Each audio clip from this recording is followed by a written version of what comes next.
স্প্যানিশরা একে বলতো মৃত্যুর গাছ। ইউরোপীয় উপনিবেশকারীরা শাস্তি হিসাবে বন্দীদের এই গাছের নিচে বেঁধে রাখত এবং পূর্বে এই গাছ ব্যবহার করে নেকড়ে মারা হতো। কথা বলছি পৃথিবীর সবচেয়ে ভয়ঙ্কর ও বিষাক্ত তিনটি উদ্ভিদ সম্পর্কে।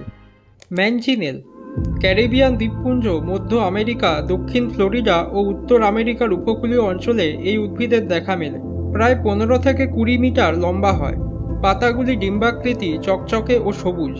ফলগুলি অনেকটা ছোট আপেলের মতো, তাই একে বিচ অ্যাপেল বা লিটিল অ্যাপেল অফ ডেথ বলা হয়।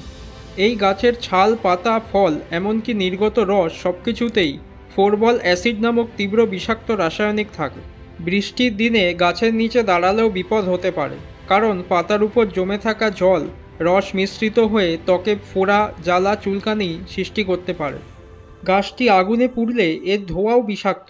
চোখ ও শ্বাসনালী জ্বালাপোড়া করে, চোখ দিয়ে জল পড়ে, শ্বাসকষ্ট হতে পারে। ফল খেলে গলা জ্বালা, কিডনি লিভার ড্যামেজ, গ্যাস্ট্রোইন্টেস্টিনাল সমস্যা, এমনকি মৃত্যুও হতে পারে। কিছু অঞ্চলে গাছের গায়ে ডেঞ্জার লেখা থাকে। তবে গাছটি উপকূলের মাটির ক্ষয় রোধ করে। অ্যাকোনিটাম ইউরোপ, এশিয়া ও উত্তর আমেরিকার শীতল অঞ্চলে এই উদ্ভিদ চোখে পড়ে। উচ্চতা প্রায় 1 থেকে 1.5 মিটার পর্যন্ত। ফুলগুলো দেখতে অনেকটা হেলমেটের মতো, সাধারণত বেগুনি, নীল, সাদা বা হলুদ রঙের হয়। তাই একে সন্ন্যাসীর টুপি বা মংখুট বা ডেভিলস হেলমেটও বলা হয়। পাতাগুলি খাঁজকাটা ও ছড়ানো। এদের মূল ও পাতায় সবচেয়ে বেশি বিষ থাকে। প্রধান বিষাক্ত উপাদান হল অ্যাকোনিটিন, যা নিউরোটক্সিন ও কার্ডিওটক্সিন, যা স্নায়ু ও হৃৎপিণ্ডে প্রভাব ফেলে। ভুল করে খেয়ে নিলে বা রক্তে প্রবেশ করলে জিভ, মুখে জ্বালা, অসারতা, অনিয়মিত হৃদস্পন্দন, বমি, পেট ব্যথা, শ্বাসকষ্ট, তীব্র বিষক্রিয়ায় 2 থেকে 3 ঘন্টার মধ্যে মৃত্যু হতে পারে। ত্বকে লাগলে অসারতা ও প্যারালাইসিস হতে পারে। এর বিষক্রিয়ার এখনও পর্যন্ত কোনো প্রতিষেধক নেই, শুধু সাপোর্টিভ ট্রিটমেন্ট দেওয়া হয়।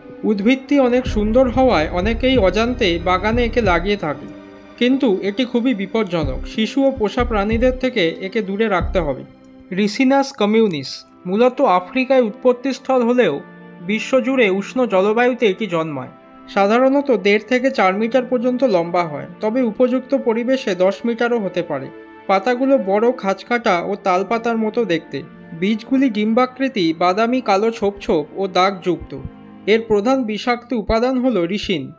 এটি একটি প্রোটিন টক্সিন, যা মানবদেহের রাইবোসোম ধ্বংস করে দেয়, ফলে কোষ প্রোটিন তৈরি করতে পারে না এবং মৃত্যু ঘটে। মাত্র 5 থেকে 6টি বীজ একজন প্রাপ্তবয়স্ক মানুষকে মারতে যথেষ্ট।